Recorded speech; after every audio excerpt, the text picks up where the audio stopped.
নারীদের নিরাপদ ও স্বাচ্ছন্দ্যপূর্ণ যাতায়াত নিশ্চিত করতে ঢাকার সড়কে চালু হলো পিঙ্ক বাস।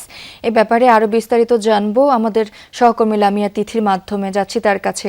তিথি, পিঙ্ক বাসে নারী যাত্রীদের ভিড় কেমন দেখতে পাচ্ছেন এবং কি বলছেন যাত্রীরা, আমাদেরকে একটু জানাবেন। দেখুন, অফিস টাইম হওয়ার কারণে কিন্তু এই যে নারীদের যে পিঙ্ক বাস রয়েছে সেখানে কিন্তু যাত্রীর যদি আমি একটু দেখাতে চাই যে যাত্রী চাপ কিন্তু বেশ মোটামুটি ভালোই রয়েছে। আমি এই দোতলা বিশিষ্ট এই বাসটিতে রয়েছি, পিঙ্ক বাস যেটি। এই বাসে কিন্তু নিচতলাতে আমি এখন আছি।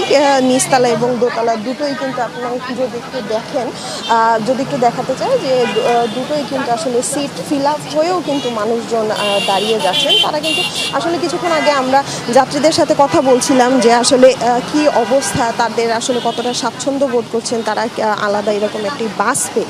তো তারা আমাদের জানাচ্ছিলেন যে আসলে এই বাসটি পেয়ে তারা আসলে স্বাচ্ছন্দ্য বোধ করছেন, কেননা তারা অন্য সব দিনের মতো বা অন্য সময়ের মতো ছেলেদের সাথে যেই একটা যুদ্ধ করে আসলে গণপরিবহনে উঠতে হয়, সেই গণপরিবহনে এখন এবার থেকে আর উঠতে হবে না। তবে কয়েকজন বলছিলেন যে আসলে যেহেতু ঢাকার 10টি রুটে 10টি বাস রয়েছে, সেটি আসলে বাড়ানোর কথাও অনেকে বলছিলেন যে এটি যদি আরও কিছু বৃদ্ধি করা সম্ভব হয় তাহলে তাদের জন্য আরও সুবিধা হবে।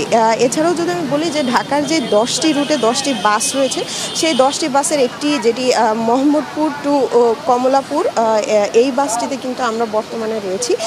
এটার যদি একটু ভাড়ার হারটা বলি তাহলে কিন্তু প্রতি যাত্রী এবং প্রতি কিলোমিটার অনুযায়ী কিন্তু 2.53 টাকা হারে আর কি ভাড়া ধরা হচ্ছে। এখানে কিন্তু আসলে দেখা যাচ্ছে, তাদের সাথে কথা বলছিলাম, তারা কিন্তু আমাদের বলছিলেন যে আসলে তারা মোটামুটি স্বাচ্ছন্দ্যেই আসলে যাচ্ছে। আর ঢাকার এই যে গণপরিবহনে কিন্তু নারীদের যে নিরাপত্তা বা স্বাচ্ছন্দ্যপূর্ণ এবং নির্বিঘ্নে যাতায়াত নিশ্চিতের জন্যই কিন্তু এই যে নারীদের জন্য পিঙ্ক বাস চালু করেছে বিআরটিসি এবং সরকার যৌথভাবে।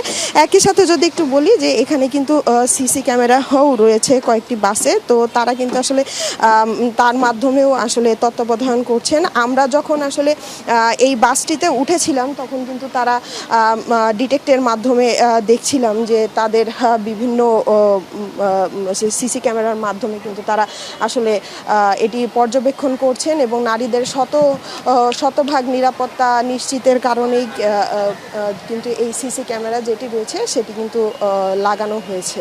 জ্যোতি। তিথি, আপনাকে অসংখ্য ধন্যবাদ।